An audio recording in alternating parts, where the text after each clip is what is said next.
Now, this episode is proudly brought to you by Pleo, the company card spending platform that empowers employees to spend freely and manage expenses without having to ask for their boss's permission, which obviously can be a bit annoying.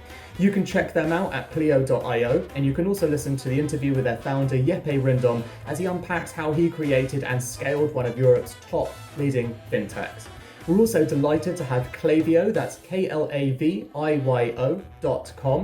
the brilliant email and multi-channel marketing platform that enables you to do pretty much everything and get a full 360 view on your customer to engage and entertain them wherever they are in your funnel. And that's the company we use at Heights religiously to engage with our customers.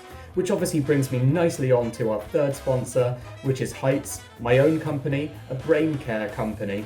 And we make smart, sustainable supplements that are delivered by monthly subscription through your letterbox and clever content that goes in your inbox, all designed with one purpose in mind, to help you reach your heights. So you can check us out at yourheights.com.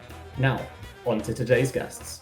Hello and welcome to Secret Leaders. Today's guest is Marcia Kilgore, the serial entrepreneur responsible for Bliss Spa, Soap & Glory, FitFlop, Duper, and now the founder of Beauty Pie, which is turning luxury beauty on its proverbial head with a community membership model in the direct-to-consumer space. Now, I've been a long-standing fan of Marcia's brilliance for many years. She's one of those people you can't help but look up to with a track record like that. So it's a pleasure to have her on today's show. You are in for a treat. I already obviously have some idea of how lucky you are to listen. Today, we're going to learn all about her entrepreneurial journey, the mistakes along the way, how she's handling the changes and challenges of business in a pandemic, and of course, what led her to Beauty Pie and what's so exciting for her about it. But before all of that, are you ready for some quick fire questions, please, Marcia? I am ready. Awesome. Always ready, I imagine. Okay. Cats or dogs? Cats. Massages? Less time consuming. Less time consuming. Fair. Does that mean neither? But cats if you had to choose? I have cats. Okay, cool. Ditto. Yeah. Right. Massages or facials? Massages, I can do my own facials. Soap or glory? Soap. There is no glory without soap. Fair. You don't like that dirty feeling of success? No. Heels or flats? Flats. You can move faster. Business school or school of life? Can I have both? No. I never went to business school, so I've already had the school of life. I guess I'd take business school. Fair enough. Remote working or office-based culture now that you've gotten to know a bit of both? I think remote working. And you're stuck on a deserted island for the next 5 years. What 3 things are you going to bring? I will bring my husband and my 2 sons. Very good. I mean, that's a better answer than a lot of people. Just so you know, our last guest was the founder of Bulb, and one of his 3 things was a bath. Could have done with Who's gonna know? I know. Could have been really good for you, right? Could have the second thing could have been like a lifetime supply of soap and glory. But hey. Anyway. Sunscreen could be useful, but I suppose after a while, lifetime supply of sunscreen. Yeah, okay. You'll have to sacrifice one of the kids for that. But anyway, right, let's crack on with the show. So given your insatiable appetite for entrepreneurship and doing things your own way, we have to start with your background. So what was it like growing up in Canada? Can you tell us about your family, your upbringing, and some key influences before you went off into the business world? Sure. I was the third of 3 daughters in a family that was, I'd say, sort of middle class. My father was a real estate agent, so he sold houses. My mom was a secretary, and she worked for the city. And my father died when I was 11. He had brain cancer. He was a heavy smoker. And back then, they really didn't have a lot of treatments. Now you have so much more opportunity. And back then, you didn't know anybody else who had a brain tumor. So it was pretty harrowing for a couple of years, especially, between the time I was about 9 and 11. And it was really hard on the family. My mom was not I'd say, natural born leader. She's quite a humble person and a Polish immigrant. Her family was 9 children, and they lived on a farm in Saskatchewan. And apparently when they first moved there in the winter, they all lived underneath an overturned boat. And it was pretty cold. So she was humble. She was quiet and, just sort of made do with what the situation was after my dad passed away. But I think it taught me very early on that I was going to have to look after myself And if I wanted to make money, I was going to have to make it myself. And if I had to juggle a few part-time jobs when I went to high school, I would have to do that myself. And so I learned how to work. And I learned that I could make it happen and I could get what I needed to get, which I think was a real gift. So there's a great quote from, it wasn't Stephen Colbert, but he quoted somebody who said that life is a gift, but with it comes great suffering. And I guess I would agree with that. You always have to find, what you've learned or what you've managed to develop because of the difficult things that happen to you. And if you can look at all of your life and any journey that you have that way, it makes it a lot easier. Very true. Okay, you also almost made it to university too, but sadly had to bail on that. So why was that? And do you think it was maybe a blessing in disguise, or if you will, a blissing in disguise? Nice pun. Right, Pun. right. I I see you're a man sat around of thinking about that one. Pun-filled words. Absolutely. Got to surprise and delight our guests. It's all about the surprise and delight. Was it? Yes, it was absolutely a blessing in disguise. My sister had moved to New York after my dad passed away, and she was working as a model there, and she was lonely and living, by herself, and said if I could get accepted to Columbia University, she would pay my tuition. And then she had some unfortunate and unexpected financial issues the year that I got accepted. And so I got to New York and unfortunately could not take up my spot at Columbia. So I got some part-time jobs. I learned, how to hustle, I suppose, in New York City on not very much money. I was a personal trainer because when I was in Canada, I used to be a bodybuilder. I know you can see that about me, but you can see the muscle. Absolutely. Yeah. Six pack, biceps, triceps, all that. So totally. that was I mean, my hobby when I was a teenager. They're actually blocking the quality of the audio because your traps are so big. My pecs, traps. Exactly. Yeah, it's the pecs that are blocking it. Yeah. So when I moved to New York, I ended up getting a part-time job as a personal trainer before personal trainers were a thing, so at this local gym called Better Bodies, which was full of all the hipsters and, Jean-Claude Van Damme and Gladys Portuguese, his wife, were working out there, and all these kind of hipster fashion people and directors and photographers. So I ended up building quite a clientele of people who worked out at that gym. And then I saved my money and I started to go back to school just part-time at NYU, paying my own tuition at the time until I just couldn't cope anymore with the workload.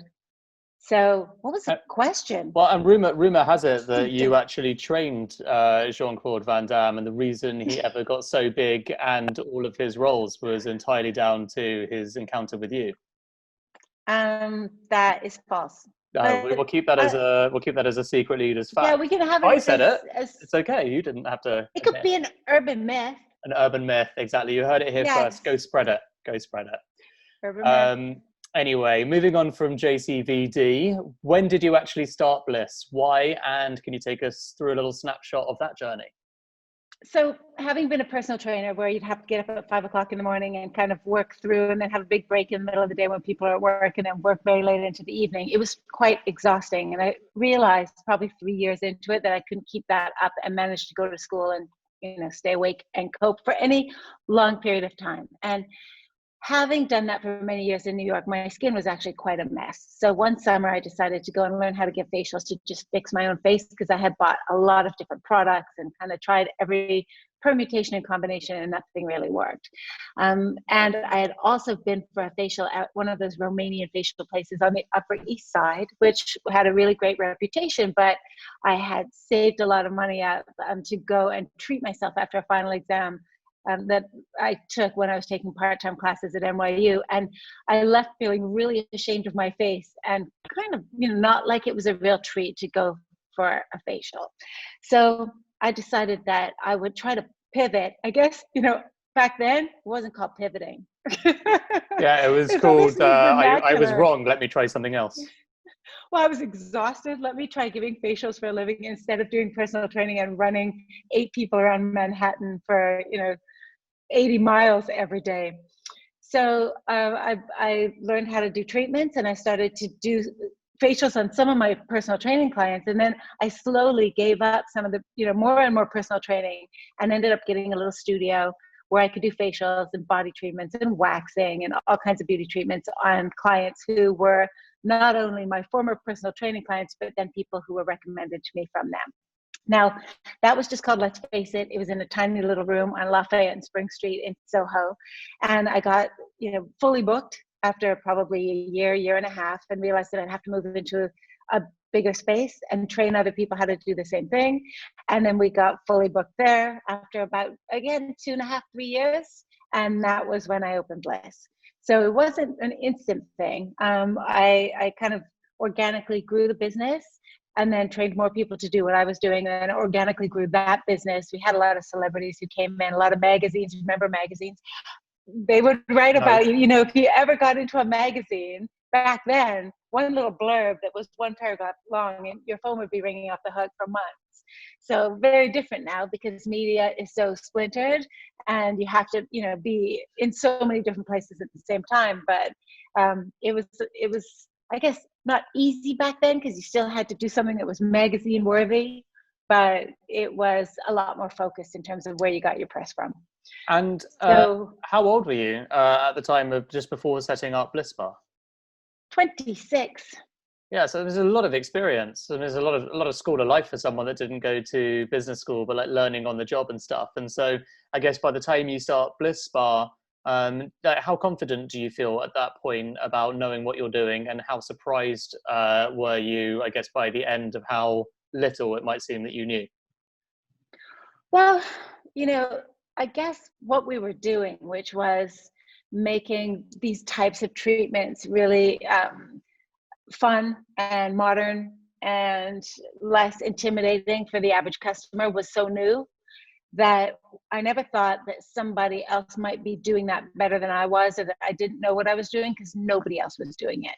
So I guess that gives you a little bit of a leg up, in that you're not thinking, do I have my craft down? You're actually inventing a craft from scratch. So as long as you know the technicalities of how to do a facial, or how to do a massage or a manicure, then it comes down to, how are you setting this up as a business for your customers, and what's different about it. And so I wasn't trying to study something and be good at it. I was inventing it as I went along. So I suppose a lot less pressure that way. Nobody was judging me against anybody else. Exactly. They were just enjoying what we were serving up.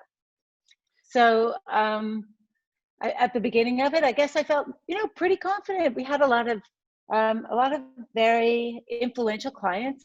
They loved what we did. People would come Are you allowed to name drop any of them now, it's so many years later? Oh yeah, we always name drop. Oh great. No one Let's yeah, name I drop mean, some of them. Are they all still alive?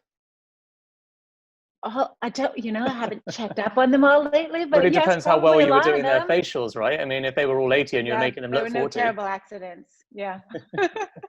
Who did we have come in? I mean, Uma Thurman was one of my customers. Demi Moore, Courtney Love, Christy Turlington, everybody. Bette Midler, Calvin Klein, Marcia Klein. Calvin's daughter. You name it. Amazing. It was everybody. Yeah. Madonna would come in. I mean, everybody came through there. All the fashion people came through, all the actors and actresses. One cute little time, there was a girl who had come from Boston because she read about how good we were with treating acne. And she was in the locker room, and I was giving her facial because I was kind of the specialist. And she came into the room and lied down on the table, and she said, oh, Uma Thurman just helped me get my locker open. And she was so excited because she, just been in the locker room like everybody else. And, unsuspectingly, Uma helped her with her locker key. And she, that made her day.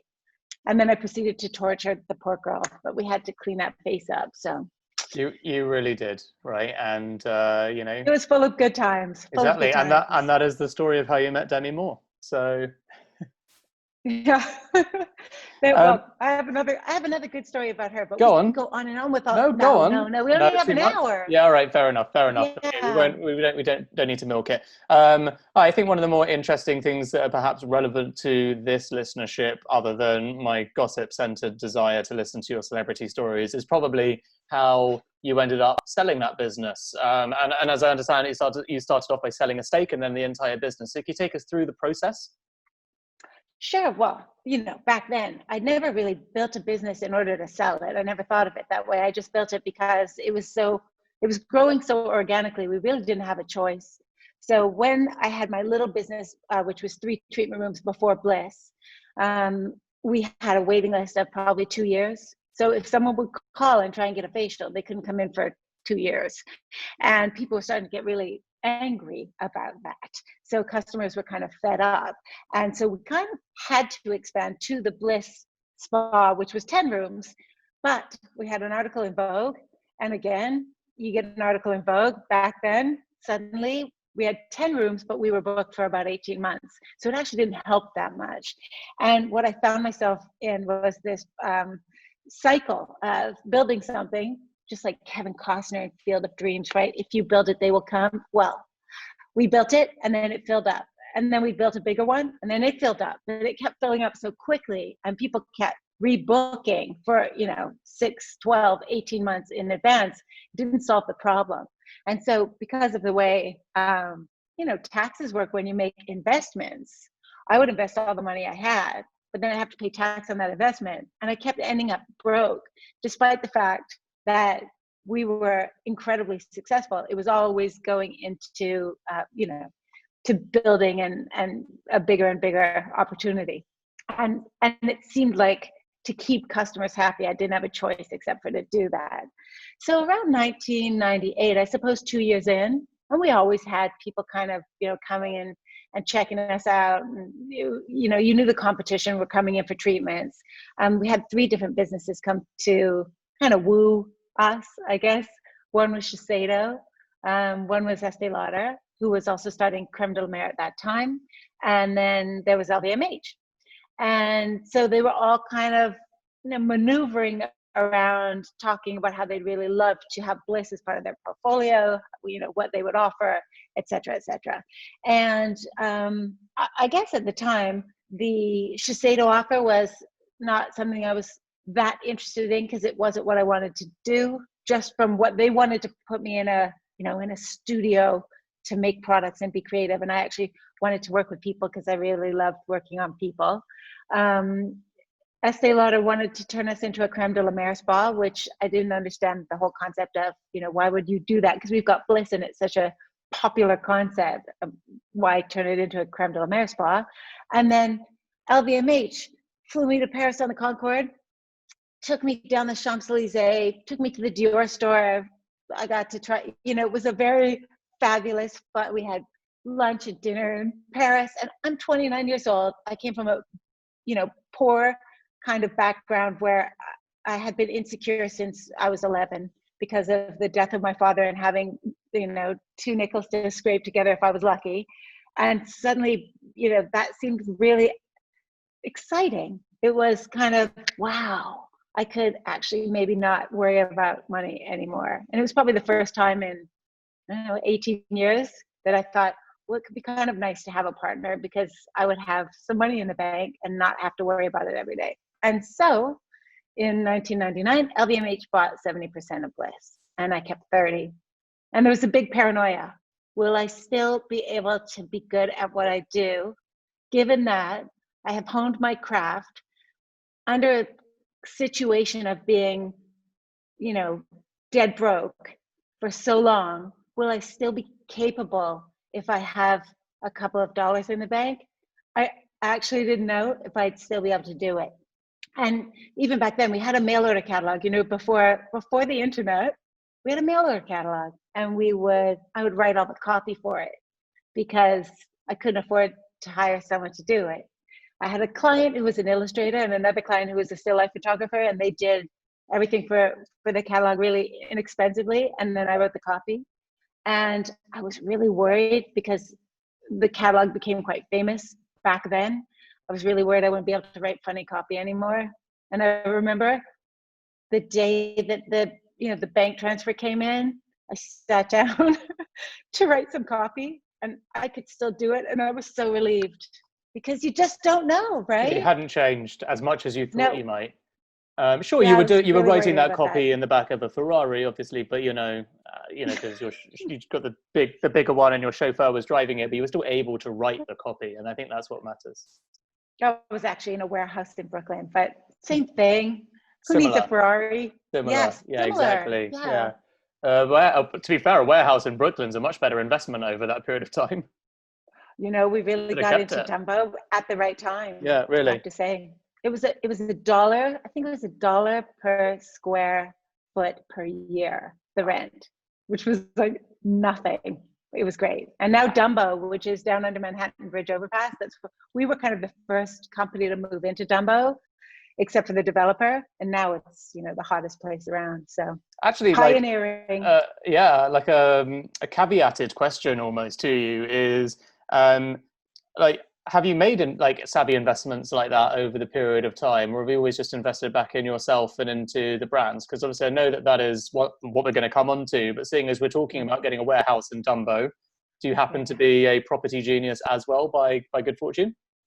Sadly, no. My husband is a property genius. Okay, fair enough. Yeah, you Have can't do it all. No, I also totally can't cook. Can you cook? no, I cannot cook, sadly. I can barely grocery shop. I mean, I can barely even do these interviews, so I think got you're doing very pretty well. You're little. doing well. Yeah, I got very little going on, but my beauty regime is on point thanks to Beauty Bite. We'll come on to that. So, moving on to I guess the next chapter in your life. How long between the 70-30 LVMH period and then actually exiting the whole business? And what was that experience like? Did you have any control over that whatsoever, or was it a majority-minority situation? Oh no, so LVMH bought us in 1999, and they were actually, quite a fantastic partner. We were the first beauty business that they bought in America, so it was, quite a big deal for them because they had previously had, Dior and Guerlain and sort of old school French beauty brands, and then they bought us, and then they bought Fresh, and then they bought. You probably don't know all of these brands, but Benefit, Fresh, so they got this portfolio going, and unfortunately, 2 years later. There was September 11th, which was horrendous time, and the economy also just was probably second to COVID, was probably the worst time in terms of an economy just collapsing. So LVMH at that time was trying to then look at their portfolio because no one was flying anymore, and see what they could divest of that wasn't core, because for them, Louis Vuitton at that time was what was making them all of their money. So they, at that point, started to look at, could they sell some of their beauty businesses to someone else, because they really wanted to focus on what was their core competence. And so Starwood Hotels and Resorts, I have to say, I'm really flattered. First, I had the largest luxury group in the world come and buy my business, and then the largest hotel group in the world came and bought it from the largest luxury group. So it feels good that you've created something that has that much kudos, I suppose. So W Hotels, or Starwood, merged with us, I guess, and took Louis Vuitton's stake. And that was in 2004, because I had a 5-year transition plan with LVMH, yeah. And then I stayed in 2004, they sold to W, and I stayed for a year just to do a transition with W, because at that point I'd kind of done everything that I knew how to do in terms of building a business. And I love the part of a business where you're really struggling to figure something out, and it's really hard, and you're solving real problems and really moving that dial every day, and able to create new things. But when it sort of gets masked out and it's not about creating new things for customers anymore, and you get too far away from it, and it's charts and spreadsheets, that's not really my thing.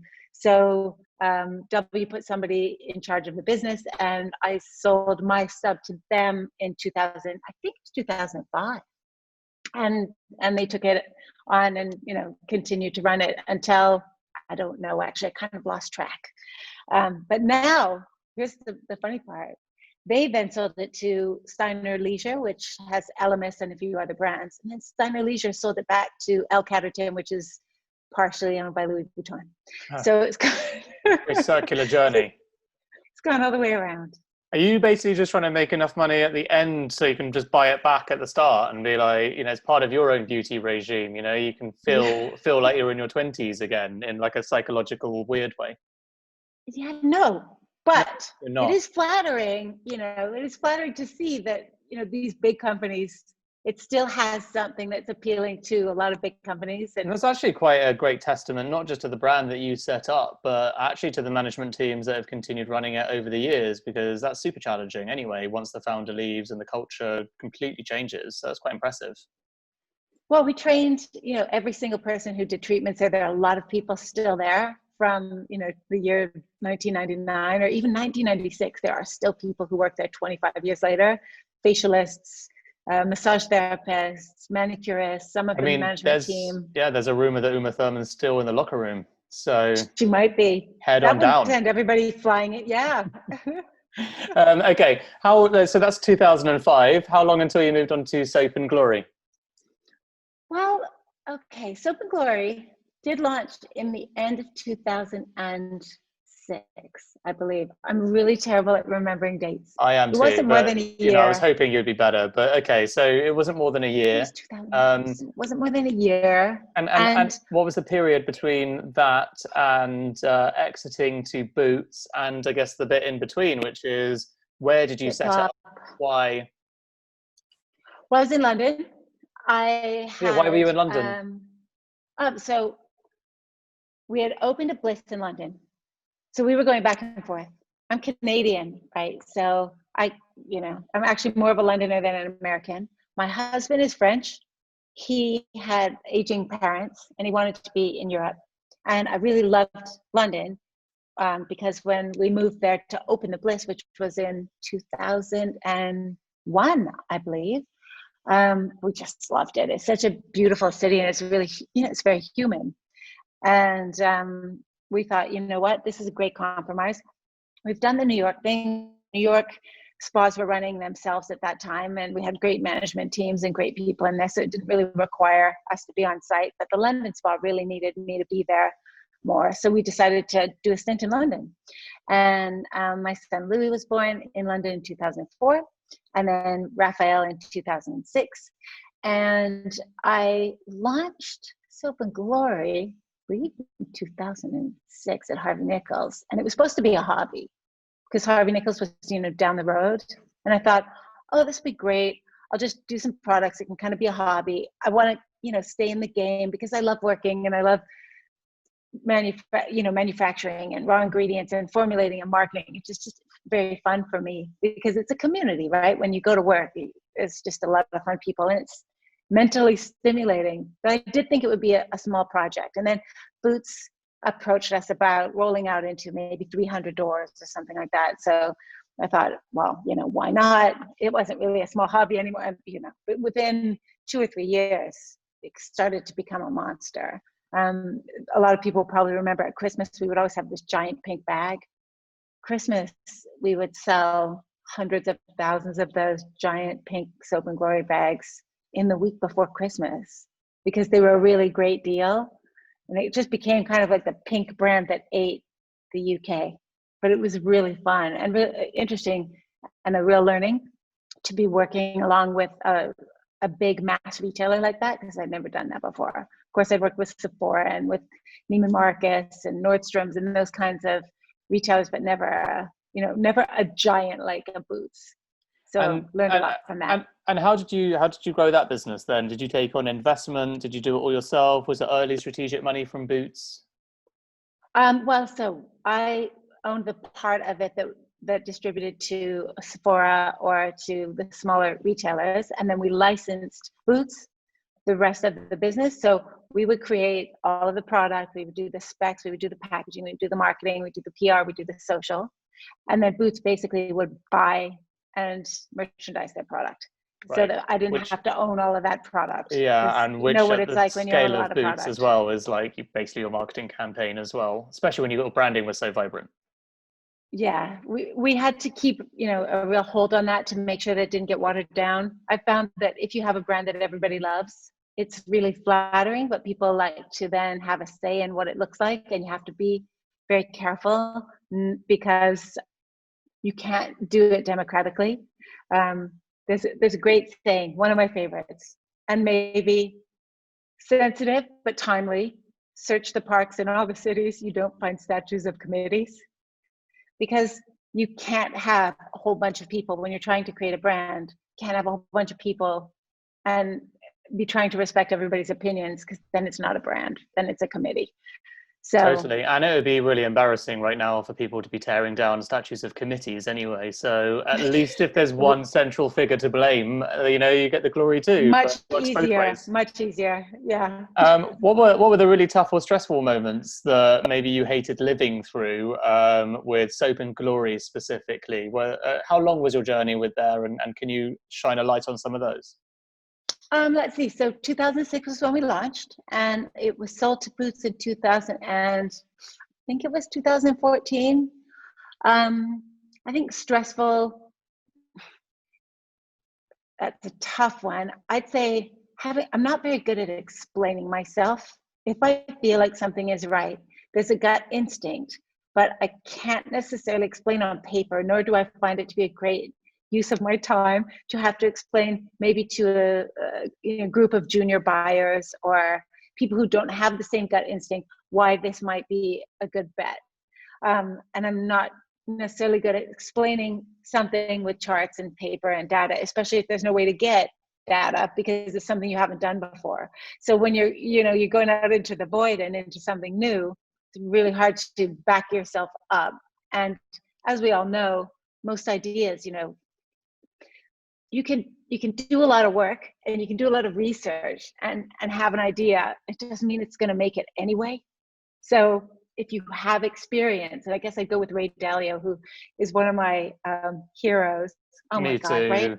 Me too. I mean, you could what just a guy. read that book once a month. Yeah, it's the best book.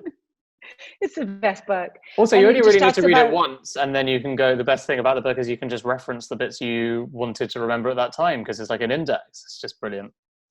There's so much in there, though, Yeah, right? it's ridiculous. You kind of have to read it over and over again, else you just forget, because it's kind of like watching Madagascar. There are so many good jokes, but if you don't watch it a few times, you miss a lot of the jokes. True. And with him, there's so much good advice that you could miss it or you'll forget it. But he talks about the meritocracy, right? We have those playing cards where people sit around the table and they look at, well, who's done this before and who's done that before and who's been successful at it. And if someone hasn't been successful or hasn't done something before, and their opinion doesn't count, and you don't always get that when you are a brand founder interfacing with a large corporation like a Boots. So you get thrown into a room with 12 buyers, and some of them are 20 years old, and last week they worked on diapers, and last year they worked on soft drinks, and you're having to argue with them about face cream, and they don't know. And so I would find that quite frustrating. I suppose that would be a low point because I'm not always the most patient. Yeah, and I'm trying to remember what he actually calls it, because on the baseball cards, is it provability or something? There's basically, you're allowed to claim your stake on that decision, and we'll go with it. But if you're wrong, then you're losing points, and the next time you try and do it, then ultimately you've got a bad ratio on it, and your opinion is just not worth as much as other people. So therefore, how strongly do you want to back this idea? It's just such a genius way of committing to a process over a period of time. And saying this is more than just gut instinct, but sometimes gut instinct might absolutely be the right way, in which case you are the right person for that role.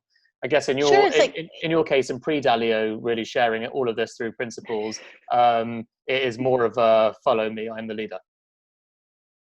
Kind of, yes. The meritocracy aspect of it being, hey, you've not done this before, so can we just believe me? I'm trying to make a success of this. And so it was tricky.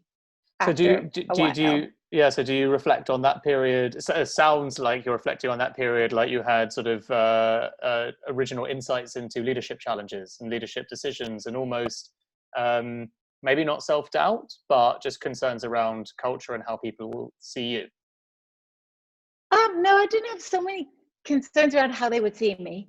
I just realized that I was not a big company type of person, because I've done okay being how I am, and I'm all right with that. And I know that probably I shouldn't. And someone asked me this the other day when I was interviewing them. They said, well, how do you think people see you? And I said, well, probably I shouldn't interface with people who are very junior, because I probably will scare them. Just because I'm direct, I'm not mean, but I'm going to say exactly what I think. And of course, it takes some experience to know that that's not personal. So when you have to then be in a situation where it's really not the optimal situation for you and your dynamic, it's not good for anybody. But if that's what they've got and that's what you have to deal with, you know, you do your best, but it's probably not my favorite. Obviously, the right way to answer the question to you of how do they see you is wrinkle free, and they get the job like instantly, naturally. Can't believe people were even bothering to try and think like any other way. Rude. I know. Right. Yeah, rude. So what was it like negotiating an exit then with Boots? Did you have a bunch of different buyers lined up? Did you create a process? Was it kind of a foregone conclusion that moved quickly? Give us some insights there. I'd say it was more of a foregone conclusion. I mean, they were always very interested in buying the brand, and we had built it together, and they knew how it ran. They had then also just merged with Walgreens in the States. And of course, like a lot of businesses now who own their own retail, they have their own brands, and those brands then are what they want to focus on because they have that full margin. So it was kind of, as you say, I guess a foregone conclusion. We had a multiple that we had agreed on in a contract a long time before with licensing. And I guess they felt like in 2014, it was a good time to try and take it on themselves. And was it totally honourable all the way through? Because obviously you always hear about these deals of like, well, I mean, I say always, you especially hear it with Amazon, but you do hear it with other companies where the deal's in place, the targets are agreed, we've all agreed all the way through the year, you get to the date and they realise you've got no other buyers because of that, and so they change the price. None of that? It wasn't exactly like that. But it wasn't exactly perfect either. Let's just say no comment.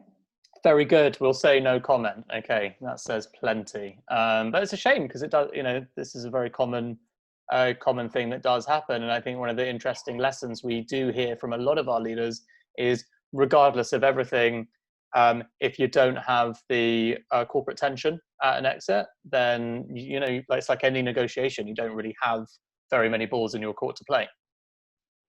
Yep. I suppose. Listen. The way I look at it, it was a great brand. We built like a fantastic following. The products were amazing. Doing a single brand like that in a sort of a situation with a retailer where it's just a brand, a great one, a fun one, but it's just a brand. Wasn't anything groundbreaking. We weren't doing anything that was, you know, clean, green, recyclable. There's so much bigger things. It was opening up an opportunity for me by letting that go to think about what could I do that was really big and would be a, you know, disruptive industry changer.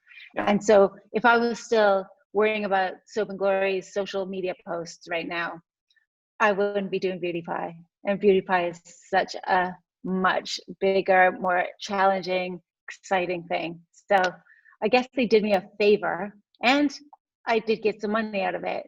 So yeah, I'm not going to complain. No, absolutely. And besides, you're not British, so, you know, why would you spend all your time complaining? Before we move on to Beauty Pie, obviously you'd clearly spent a lot of time at a standing desk or something because you created FitFlop. So before we run straight into the Beauty Pie story, give us a snapshot of FitFlop. What was the idea? How were you involved this time? How did you set it up? And I mean, you know, from a personal experience, I just remember it was so niche. I was on the underground, I saw these FitFlop ads, and they're so jarringly weird that you remember them. As in the concept of FitFlop, but it's not the name, but like the idea of like a hill flip-flop was so completely unique that you only had to really see it once to remember it, which I always thought was super brilliant about it, even though not being the target customer. So love to hear a snapshot from you, please.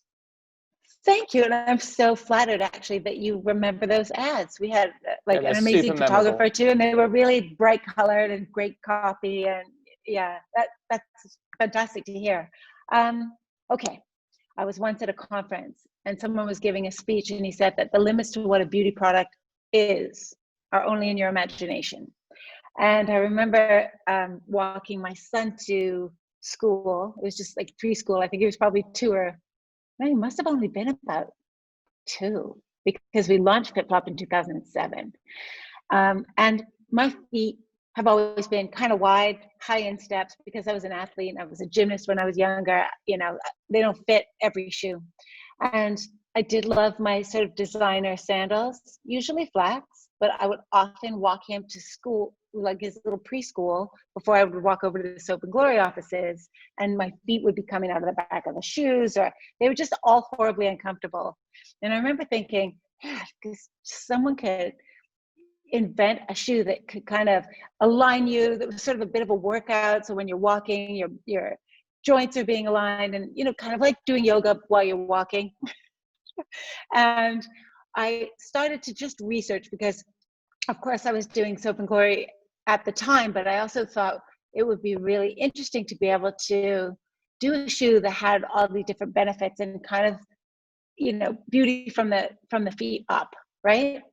And I thought about, you know, how could you do that? And having been a personal trainer, I knew quite a lot about how the body worked and how the, you know, musculoskeletal system hooked together and what you could do and you couldn't do, because if you put weights on the bottom of your feet, that's going to mess with your knees and your hip flexors. And so I knew that I needed to find a biomech. Well, actually, I started searching for shoe designers. I had the idea, let me do a flip-flop first because flip-flops are inexpensive. Everybody can buy one, right? Because I always like to do things that are quite democratic, like as many people as possible to be able to benefit from whatever it is that I'm inventing if it ends up being good. And I had a friend at the time whose uncle had a flip-flop factory in India. Random. I had met him through another friend. So I thought, wait, he said that flip-flops are really inexpensive. So let's do a flip-flop that helps to kind of align your, you know, body and has the right kind of ground reaction for us. So I started to search online for shoe designers, and I would make them all sign a non-disclosure agreement, and they would come over and we'd have a meeting and I'd describe what I wanted to do, and they'd all look at me and go, I don't know how to do that. I just draw shoes. And I realized that there was nobody in the non-athletic shoe business at the time who did anything that had to do with ergonomics. That no one had any idea what I was talking about when I was talking about having a shoe that was good for you. And so it was another one of those kind of niche ideas, which I remember a reporter asking me once, well, why, if this is so good, why didn't like Nike think of it? It's like, I don't know why they didn't think about it, but I thought of it. And so finally, I was talking to the dean of the University of Swansea, who randomly had invented intense pulse light hair removal. At the time, I had invested a small amount in an at-home intense pulse light hair removal business. And it was his technology, and he had asked me if I would help work on the products that would be used before and after. And at the end of our meeting, I said, hey, by the way, I'm trying to invent a shoe, you know, that does X, Y, and Z. You know anybody? And he said, oh, you need to come up to the university and meet with our biomechanics department. And I'd never heard that word before. And I never realized that what I needed was a biomechanist rather than a shoe designer. So then I started to search for biomechanists in different universities, and a lot of them had biomechanics departments.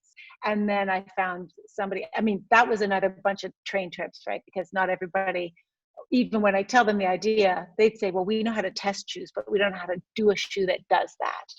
So that was a little bit of research. And then I finally found somebody at South Bank University in London. And I went in and I said, here's my idea. I want to make a shoe that does X, Y, and this. And he just looked at me and said, I know how you can do that. And then he described the very first technology that we then built. It took 3 or 4 months. I literally had a drawing of it, had a meeting with the guy who had inspired the idea about 5 years before by giving the speech, was then in charge of Bath and Body Works in the United States. He happened to be in London with his buying team. We had a meeting at Claridge's. I literally had a drawing of the shoe at that point, a drawing. And I said, yeah, this is a shoe. It's going to do X, Y, and Z. It's like, going to align your body when you walk and blah, blah, blah, blah, blah. And he goes, I think we can sell between 30 and 300,000 of those a year. I mean, so I had to go and get them manufactured. And then I realized, And he just meant the drawing. You must have been so surprised when he took the actual shoe on. He wanted the actual shoe, unfortunately. I could have just taken the drawing to a photocopier, but no. He said that probably wouldn't fly, not for, $49.99 in Victoria's Secret. So he actually sold them in Victoria's Secret stores all over America. And I think they bought hundreds of thousands of them from me. But I then had to find someone to manufacture this shoe. Now imagine, who are you going to go to? I don't know anything about footwear manufacturing. I'm not going to go to Nike or Adidas or what, really me against a giant. I don't think so if someone takes the idea. And then I thought, in the recesses of my mind, I remembered that I knew somebody who was a footwear manufacturer.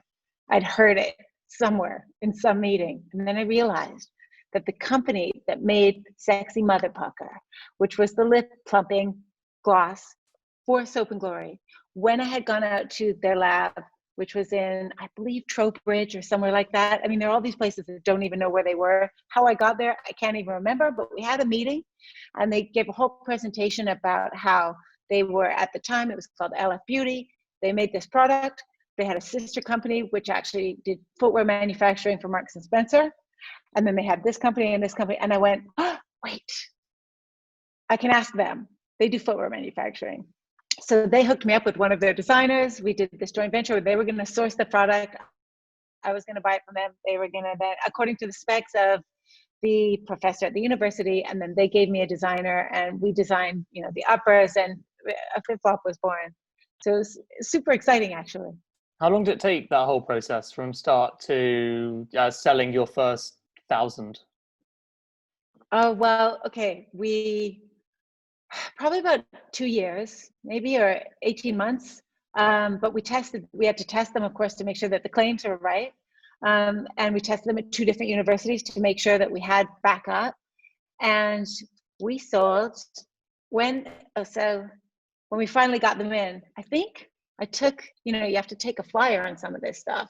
How many do you want to manufacture?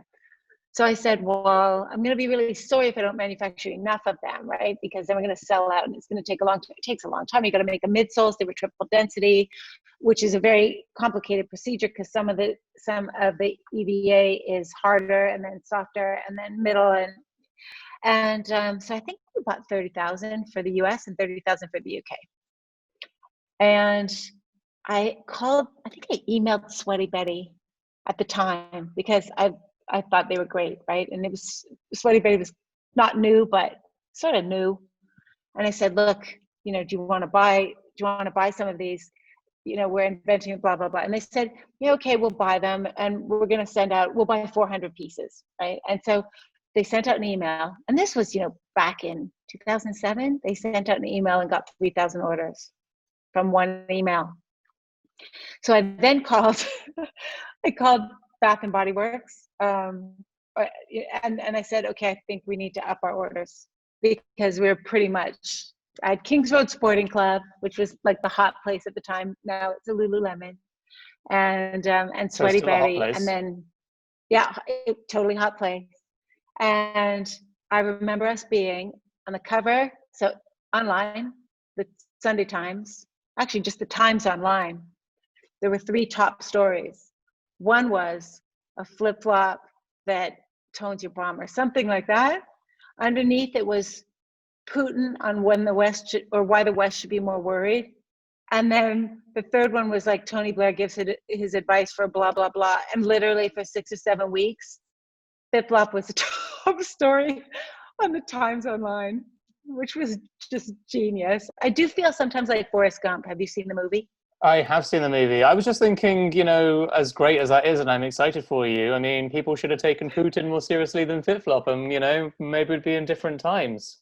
we might This have is been. the Forrest Gump thing where you're influencing everyone's history, not always for the positive. Shame on you. I know. I should have not hugged the limelight like that. But I Right, guess that's what exactly. women cared about at the moment. Very fair. Yeah, exactly. And not Putin half naked on a horse. Okay, so what happened with FitFlop then? Is it still running? You haven't exited the Still business? running. Yeah. I So have how do you not. find the process of finding a CEO? What was the extraction plan for you, so to speak, and why did you do it and when? And then obviously transitioning gracefully into Beauty Pie, please. Oh man, that's quite a lot. This is going to be a Yeah, very long but no, podcast. it's fine. Just you got 2 sentences, surely. Well, okay, in 2 sentences, I'm really great at the ideas. I know what I want the brand to look like. I know how I'd like to speak to the customers and what kind of quality I want to offer. When it comes down to, supply chain management, I'm not the best person. I don't want to stare at the numbers, and do all of the management, day-to-day management of the people. So if I'm in a situation where I'm creating, that's where I really thrive. And so I know, at one point I have to get somebody who can, and also, the size of it, they have to get someone who can really run a business that's that size, because just a small error is very, very costly. So I've had a few different CEOs along the way at FitFlop, and one was I'm trying to remember. The first one was actually the guy who was heading up the footwear company that was sourcing for M&S. So unfortunately, he ended up coming on board with me, which luckily it didn't hurt my relationship with the supplier who was making Sexy Mother Pucker. And they had somebody else that they could put in his role. And he was in that role for, I think, about 3 or 4 years. And then we had a fantastic woman for about 2 or 3 years who now heads up Toast. And after that, our chief operating officer came in and has been the CEO for the last while. However many other years are left. Yeah, and how involved are you? Do you go board meetings? Do you just get updates every year? For the last 3 or 4 years, because Beauty Pie has been so full on, I haven't been able to pay that much attention. But I do hope that when Beauty Pie calms down a little bit, I'll be able to spend more time. But we have like an incredible person in charge of D2C. We've got, e-commerce, fantastic human resources person. We've got a really great design team. So they've got it going on. Fair enough. And obviously, as a creator, you must have had some kind of spark of inspiration or something that was missing that's led you to Beauty Pie. So, drum roll, please. It's a theoretical drum roll. So, I know. There we go. Drum roll. Yeah. Okay. So I was drum rolling. Wow. Okay. What's Beauty Pie, Marcia? The spark of info, or what is Beauty Pie? Well, Beauty Pie, we should start with the spiel. Okay. There's so many ways to describe it, but it's a buyer's club for luxury beauty product addicts. So I say you can buy luxury beauty products without the luxury beauty bullshit. And the reason that I started it was because I was actually, a few different points of data that gave me the idea. One was when I went to China to work on one of the collections with FitFlop. And in China, very often in Dongguan and the manufacturing areas, if you go in the winter, they don't heat the factories, and even the hotels that you stay in are pretty cold. And I had forgotten to bring a moisturizer with me, but I had everything else. For some reason, I just didn't pack a moisturizer. And I remember going through duty free in the airport in Hong Kong, and I went to go buy a moisturizer from a brand that, does good quality product. Not super high in terms of active ingredients, but always beautiful textures, and you're going to get a good product. And I went into the duty free, went to a shelf, picked it up, and it was $225 or something crazy like that. And I thought, oh my God, come on! I know how much. It's got a nice jar. I'll give them that, but they're manufacturing these by the millions. I know this doesn't cost more than $5 or $6 to make, and I couldn't bring myself to buy it. And then I thought, man, if I don't want to get, raked over the coals for my moisturizer, and I could afford it if I wanted to pay that much for it, then why should any woman have to pay this ridiculous markup for her beauty products? That was one.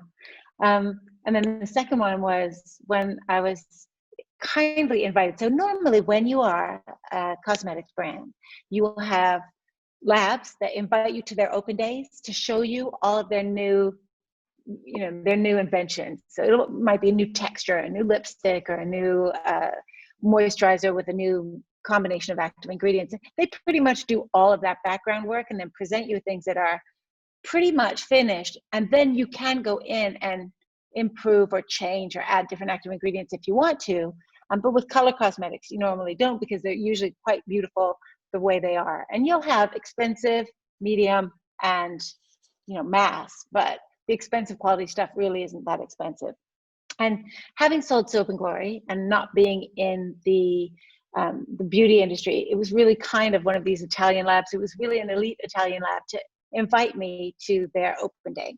So I went and I thought, I never really had time between businesses. I never took the time to sit back and just listen and find out what's important for this manufacturer. Where are they trying to go? Usually you're talking about where you want to take your brand, and they explained to me that they had spent the year before going through the process of trying to do an IPO, and they could not get a bank to float them for an IPO because none of the banks believed that they could grow 10%. And these guys are one of the biggest, absolutely most elite suppliers for almost every cosmetics brand that you would see if you walked into Selfridges. And they couldn't go public at a valuation that was half of what some bloggers' beauty bag was valued at that time. Now, if this lab shut down, the whole industry would collapse. That's how important and integral they were. And I thought, something is really off here when like the hub of the beauty industry can't go public. And you've got a vlogger from California whose business is somehow valued at twice theirs. The value has to change here. And as I left with all these samples, because every time you go, they give you these bags of samples. I had all these samples in my bag, and I walked through the Milan train station into a Sephora and saw most of the products that were in my bag were actually, things that you could see versions of on the shelves packaged for 30 times as much what they would cost if you bought them, direct from that lab in mass. And I remember thinking to myself then, God, I love this job. I love being able to go to the labs and look at this product. I mean, it's like Christmas every time you go, and thinking, wouldn't it be amazing if I could bring everybody to this part of my job? Like, bring all my customers with me, bring all my friends, bring all the women, and they get to shop direct instead of for 30 times as much because it's sitting on a shelf in a retail store. And so it was really the combination of those things that made me think, okay, how can I do this? Because I don't want to have to do it through a retailer. It's so old school. And I tried that, right, with the, interfacing with Boots with Soap and Glory. And it just was not the fun part for me. The fun part for me is finding the great stuff, coming up with a great concept, or building the great stuff, right? In terms of putting active ingredients together and making a really amazing product. And then being able to just explain it and communicate it to customers and charge a fair price for it, and never have to pretend, because I can't pretend something is worth more than it is. That was always it would make me very uncomfortable. So with Beautify, you actually see the transparency of what it costs to make this product and bring it into the warehouse. And then you see what it would normally cost you if you're going to buy it at a retailer. And it's a club, and we have no reason to try and sell you something that we wouldn't buy ourselves. And it's all very pure because we're just always thinking about what is the best thing for the customer, and what happens to be the best thing for the customer is also the best thing for us. So as a whopper of a concept, this is it, because it ticks all of those boxes of being able to do something that's super pure, where you're 100% customer focused, where the community is telling you what to do. And you don't have that noise in between. It's us interfacing with our members, and they, for them, it's like being a kid in a candy store. Everything's super affordable. And so it's really great for right now as well, because I think money is tight for a lot of people. And if it's not, you're still worried about how you spend it. So to be able to have that luxury treat, that pink box with this fabulous stuff showing up and knowing that it's really super high quality, but you didn't pay any excess, is just wonderful to be able to deliver that to people. Do you find that quite a complicated marketing message to get across at first? Because I suppose, people have basically just been duped, generally speaking, in the world, and we're all conditioned by the world that we grow up in. And someone says, no, but this is high quality. I have exactly the same problem with Heights, where, exactly the person being the founder of Planet Organic, she gets it. And I'm like, this is £140. The story I was telling you, right? £140 for the same as what we're selling for 40. And she's like, I can't believe it. But it's very different to other people buying vitamins where like, no, but vitamins are cheap. And it's like, that's not the same thing. Do you have the same challenge with your customers where it's a complicated message? They can't believe that good product can be so inexpensive. Absolutely. I mean, it takes someone trying it. They try it once, that's it, right? Because all you have to do is get the product onto them. But we have to explain that 90% or more of a retail product's cost is markup. That retail markup is 50 to 60%, and then beauty, everything else. Oh my God. I mean, it's random almost how much. You can choose whatever you want. There's no legally mandated kind of fence around what you can charge for something. It's all what you can get. And the beauty industry especially has been really excellent at convincing women that if it's not expensive, right, then you're not good enough.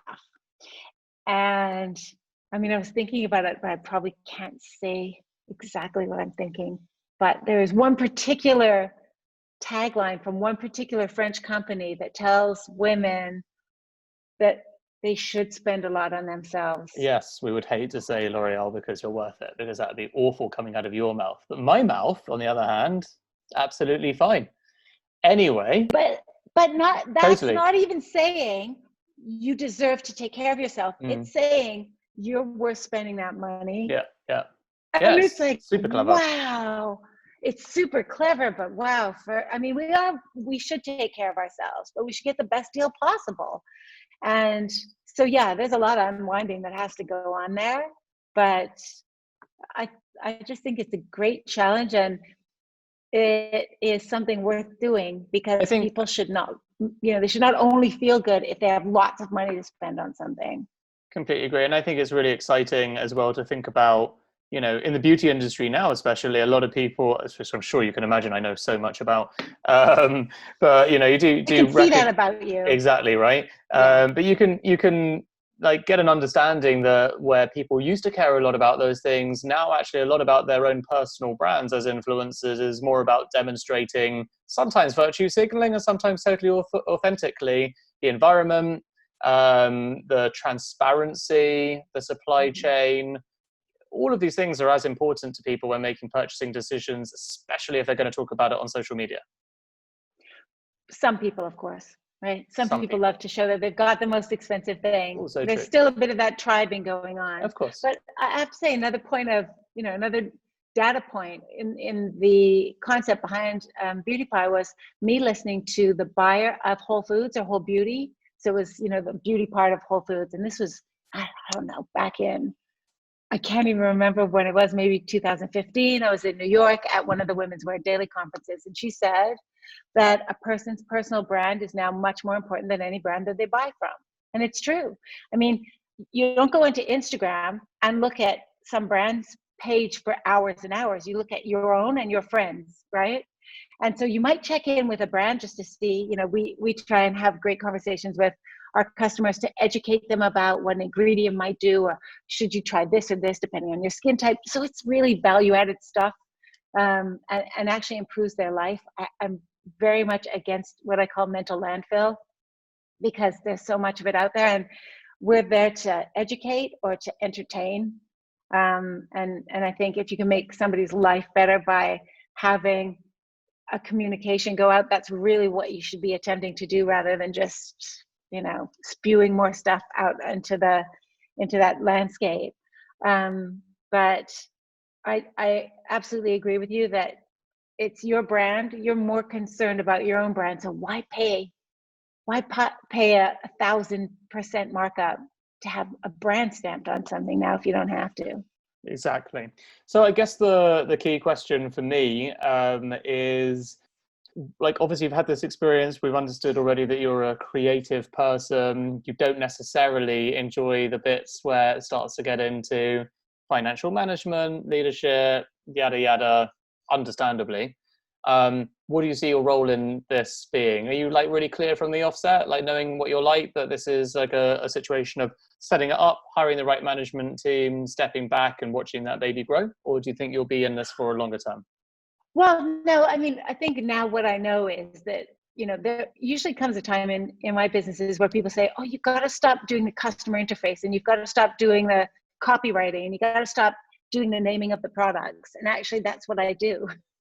That's what I do better than other people. So I shouldn't stop doing it unless it becomes overwhelming, and then I should get help. But I shouldn't stop doing the part that I love doing. That was, I suppose, the mistake that I've made in the past. So I will, and I'm also not a finance person, right? So you don't want to try and learn a new skill when you're really, really good at something else. And, one can reinvent themselves, but I'm never going to be, an A+ level finance person, nor am I ever going to be an A+ level operations director or an A+ level like chief of engineering. So why try and do that? I'd rather surround myself with people who are really good and love what they do as well, and make that team.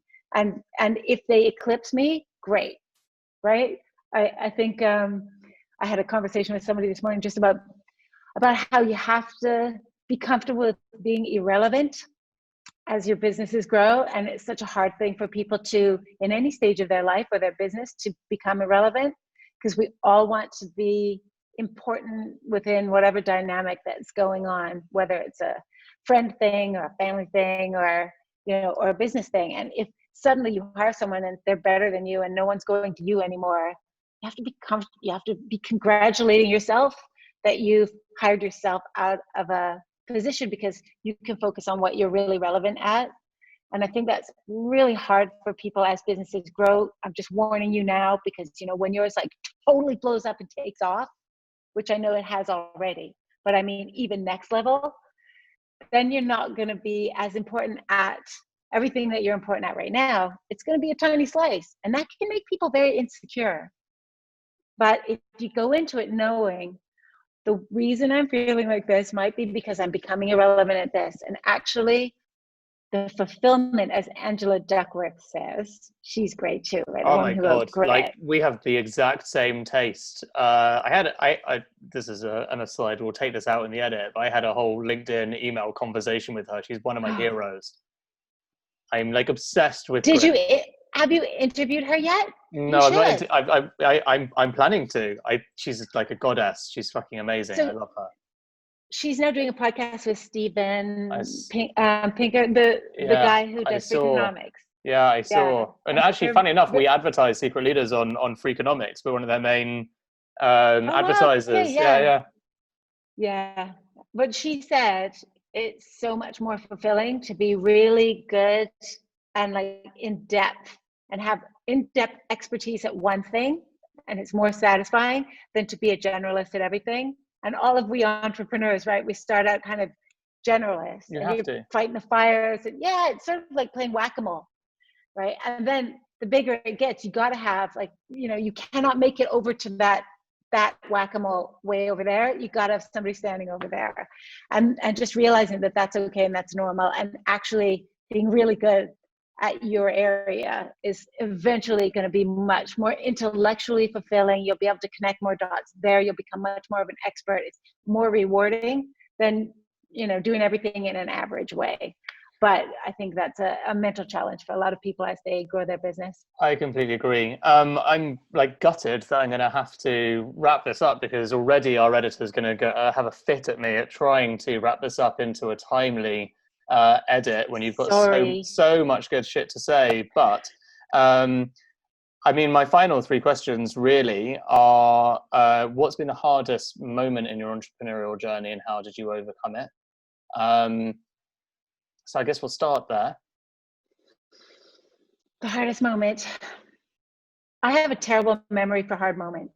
That's probably why I keep going, because in fact, I forget about them. That's just And too then much you time think, in well, America. Look at that positivity right there. yeah, maybe. Well, what did you learn from it, right? I mean, a hard moment is really something that came along that you weren't prepared for. And it was a real opportunity to have a learning experience. Usually, I think, epigenetics wise, the more painful the experience is, the more it actually becomes part of you, and then you learn it and you don't repeat it. And until you have really experienced the pain of some kind of failure or mistake or whatever, you won't learn from it. So hard. No, that's a great answer. COVID has been really hard. COVID has been hard. COVID has been hard, but boy, have I learned a lot. What Yeah. you've learned how to work remotely at least? Oh, cash flow management. I mean, there's just a lot of stuff that you have to do with, I mean, FitFlop, we own, quite a lot of shoes after every distributor and every retailer canceled. And we were really ordering a lot because this year's styles are super hot. We were 30% up on last year. Everything was looking really good. And then suddenly, boom, everybody canceled their order. So, you order shoes 6-9 months in advance. They're on the water for a long time. I own a lot of shoes right now. Is this hard? It's hard. But then you start doing something about it. And before Rudy Giuliani turned into this kind of crazy person, he wrote a book, which was called Leadership. And at the time, he had led New York through 9/11. And he just talked about how just stepping forward and actually doing something, and, action is the best thing that you can do, just trying things. So when you're in a horrible situation, you make those calls, you get the connections, you ask for help, you ask for advice, and just that process kind of frees you so that you're not paralyzed anymore by, oh my God, what just hit me over the side of the head? And, that's true. So I would say. But, he is crazy now. So, He is a bit. He is a bit. But he had his good moment. He had his moments. Sure. You got to give him that. Fair enough. Yeah. I mean, I guess he's, no one's role model right now, but no. I guess that leads me very nicely onto our last two questions, which are: what's the best piece of advice you've ever received? And what's the best piece of advice you could give to listeners listening in? And it's not allowed to be from Mayor Giuliani, Angela Duckworth, or Ray Dalio, I'm afraid. Okay, best piece of advice I've ever received. Okay, that's a really difficult one. There are so many. I'm going to say, and it's actually something I've read, which is the best decisions that you can make are always the ones that increase customer trust. So if you're stuck in business and you're trying to figure out, should I do X, Y, or Z, the one that increases your customer's trust for your offer is always the correct decision. And you'll never regret it, even if you have to really squeak through for a period of time. You will not have to go back and clean up a mess, as long as you have done what's, the right move for your customer. So that would be one. The best piece of advice I've ever given. No, well, possibly the best piece of advice you've ever given is the one that's coming right now, which is: what is the best piece of advice you've got for listeners and other entrepreneurs inspired by your journey? Okay. It's about reading. I think you would probably agree with this, because every time I say something, you're like, yeah, I've read that one, I've read that one, I've read that one. Warren Buffett reads 6 hours a day. Bill Gates, if you've seen the Netflix documentary, carries a book bag of all kinds of stuff around, right? He's reading, whenever he has 5 minutes, he's scanning through a book. He reads wide, he reads deep. You don't just read what you're interested in, because an algorithm, of course, is going to send you more of the same. You read things that you never really are interested in at all, just to make sure that your brain stays really broad and that you can connect different points of light.